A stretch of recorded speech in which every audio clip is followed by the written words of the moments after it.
Si vous regardez cette vidéo, c'est que vous aimez l'immobilier, vous aimez l'investissement immobilier et plus précisément le fait de devenir rentier, autrement dit de lancer vraiment, de se créer un patrimoine qui vous permettra de générer du vrai cash flow. Donc en possédant de biens immobiliers, vous allez pouvoir devenir rentier immobilier. Comme vous l'avez vu dans le titre, aujourd'hui nous parlons de comment devenir rentier immobilier, autrement dit, je te donne vraiment toutes les précisions pour que tu comprennes déjà comment investir dans ce secteur et surtout comment arriver à cet objectif bien sûr qui est de devenir rentier, d'avoir la liberté financière et pourquoi pas de devenir multimillionnaire. Donc aujourd'hui c'est les sujets phares de la vidéo. Je t'invite avant toute chose à t'abonner à cette chaîne en activant la cloche de notification que tu es en train de voir juste en bas pour ne plus rater les prochaines vidéos qui seront publiées, que ce soit sur l'immobilier, sur l'entrepreneuriat ou même l'investissement boursier. Donc le statut de rentier permet à un individu de vivre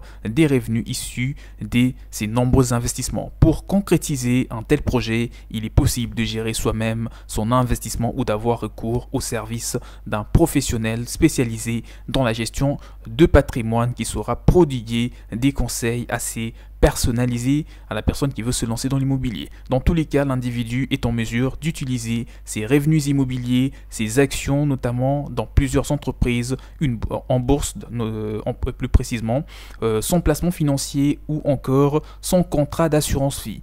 L'objectif, voilà, donc devenir rentier, c'est un objectif avant tout et c'est ce que nous allons aborder en amont dans cette vidéo avant vraiment de rentrer dans le profondeur de ce sujet. Concrètement, un rentier immobilier est celui qui investit dans l'immobilier et qui se sert des revenus générés parce que voilà donc par ses investissements pour subvenir à ses besoins et donc vivre sans avoir à travailler vraiment d'arrache-pied comme on voit les salariés. Les revenus qui découlent de ces placements vont couvrir les dépenses quotidiennes de l'individu.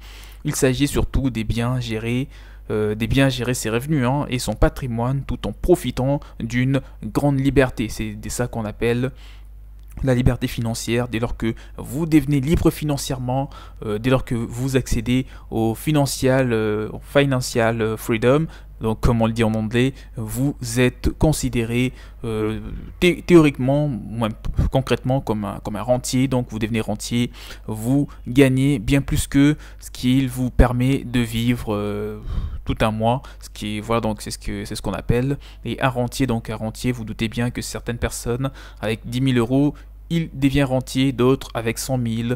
Ça dépend de ce que vous dépensez. Mais dans tous les cas, dès lors que vous accédez à l'indépendance financière, vous êtes considéré comme un rentier. Et si c'est à travers vos biens immobiliers mis en location, c'est devenir rentier immobilier comme vous l'avez compris.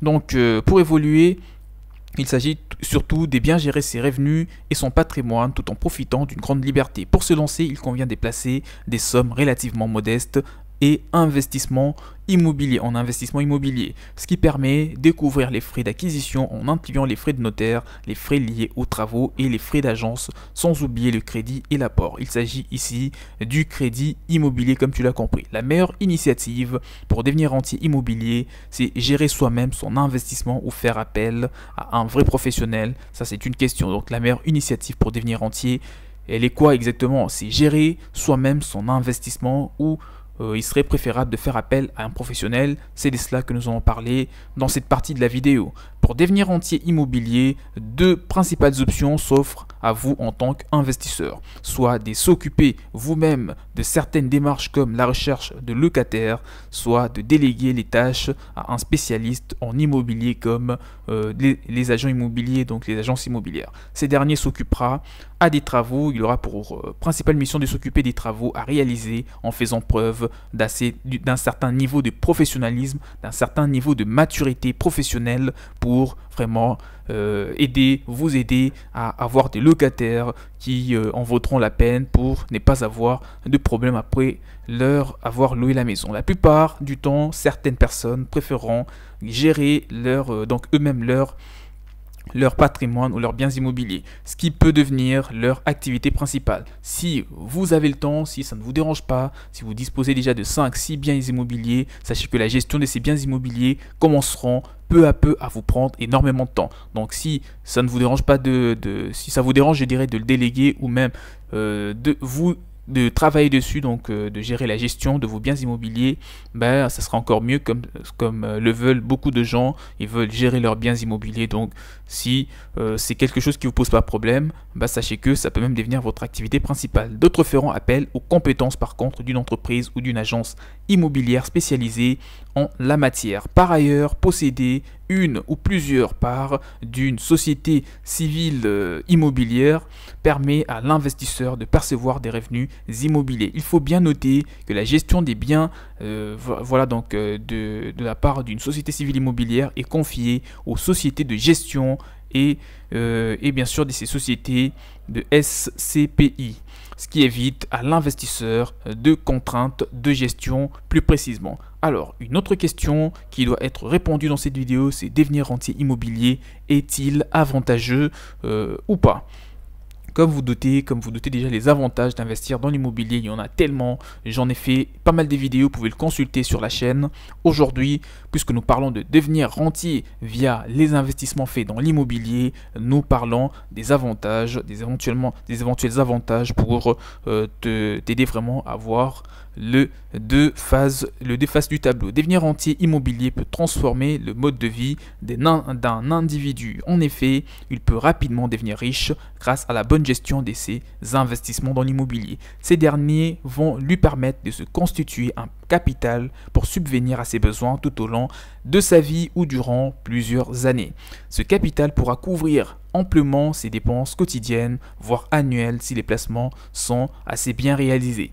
Les rentiers immobiliers pourra par la même occasion couvrir les frais en cas d'imprévu et ses envies de loisirs. Au fur et à mesure que le temps passe, la valeur d'un patrimoine immobilier augmente, ce qui permet à l'individu de réaliser d'autres projets pour augmenter un peu plus ce revenu généré via des placements immobiliers. Investir dans l'immobilier ne requiert pas forcément un capital de départ, comme je l'ai dit récemment. Vous pouvez vous lancer dans l'immobilier avec 0 € sans apport et vous pouvez bien sûr acheter votre tout premier bien immobilier, vous le mettez en location et derrière vous allez vous attendre à des loyers, ce qui veut dire que ça vous créera une source de revenus pour financer un second bien immobilier et ainsi de suite. Vous pouvez le consulter, j'ai publié récemment une vidéo qui parle de comment se lancer dans l'immobilier avec 0 € ou sans apport. Toute personne désirant s'inscrire dans cette démarche pourra bénéficier de l'effet de levier en souscrivant un prêt à la banque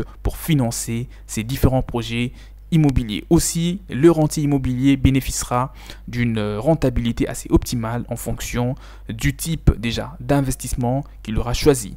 Dans tout le cas, devenir rentier immobilier est très avantageux comme vous l'avez compris. Voilà, donc on peut évoluer puisqu'on arrive tout doucement vers la fin de la vidéo. Quelles sont bien entendu les étapes à suivre pour devenir rentier? La première étape, c'est les objectifs à fixer. Pour devenir rentier immobilier, l'investisseur doit définir la somme dont il a besoin pour subvenir à ses besoins. Une fois l'objectif fixé, il pourra ensuite déterminer le montant de son investissement.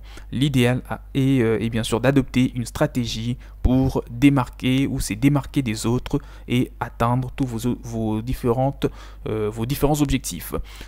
La deuxième étape pour devenir rentier immobilier, c'est de demander des conseils auprès de ceux qui ont réussi leur projet. Il s'agit ici de recourir aux conseils personnalisés et aux stratégies adaptées ou adoptées par les aînés pour réussir un projet de taille. Le troisième, c'est de trouver des biens immobiliers rentables. Ça, c'est vraiment une étape très importante parce que c'est ce qui détermine l'atteinte à cet objectif qui est de devenir rentier immobilier. Si vous respectez le tout mais que vous n'investissez pas dans les biens immobiliers de qualité, vous n'allez pas devenir rentier, sinon ça vous mettra bien plus de temps que prévu. Trouver des biens immobiliers rentables, le premier achat est le point clé qui détermine la réussite d'un projet. En effet, ces premiers investissements vont fixer ses futures rentes une première affaire rapporte généralement peu, de quoi couvrir ses impôts, ses charges et ses différents crédits. De la même manière, une personne qui se lance dans l'achat d'un immeuble tous les ans a plus de chances de créer un patrimoine immobilier assez conséquent tout au long de l'année.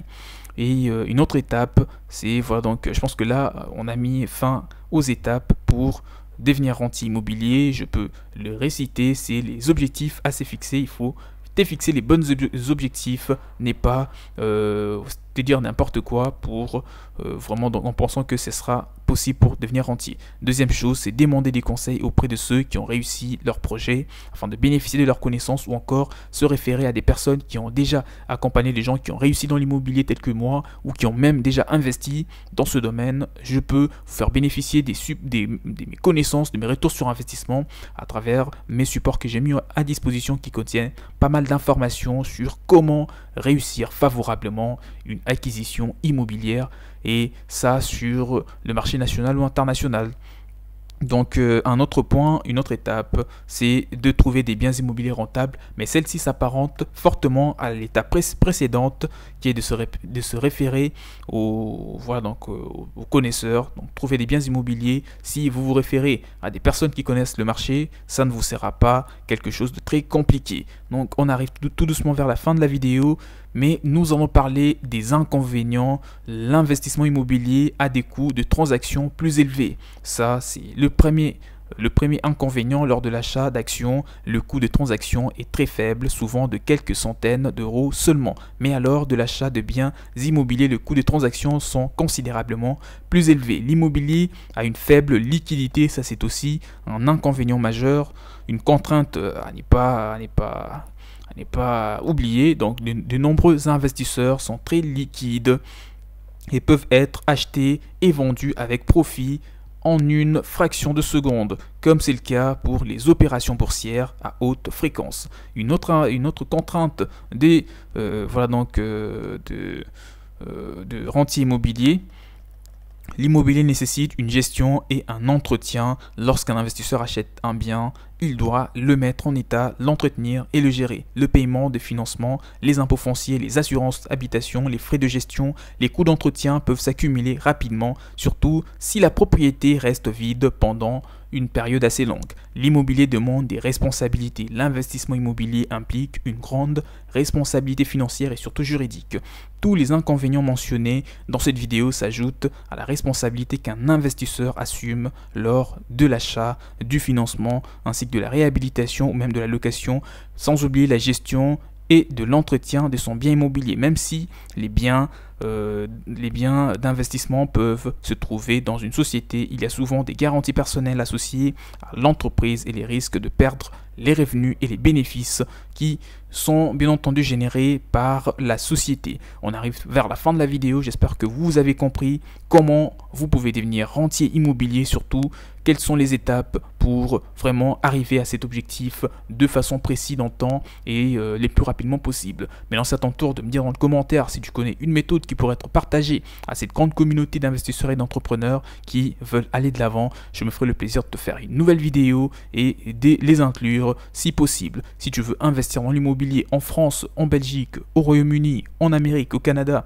en Thaïlande, ou encore en Afrique, tu peux me contacter. Nous avons des contacts dans plus de 150 pays qui vont t'accompagner pour réussir ton investissement immobilier, et il y a même des programmes et des formations, des supports qui peuvent vous faire bénéficier des connaissances assez uniques sur ce marché. N'oubliez pas, avant de se quitter, abonnez-vous massivement à la chaîne en activant la cloche de notification pour ne rien rater sur les prochains contenus. Je vous dis donc à la prochaine, portez-vous bien, ciao ciao.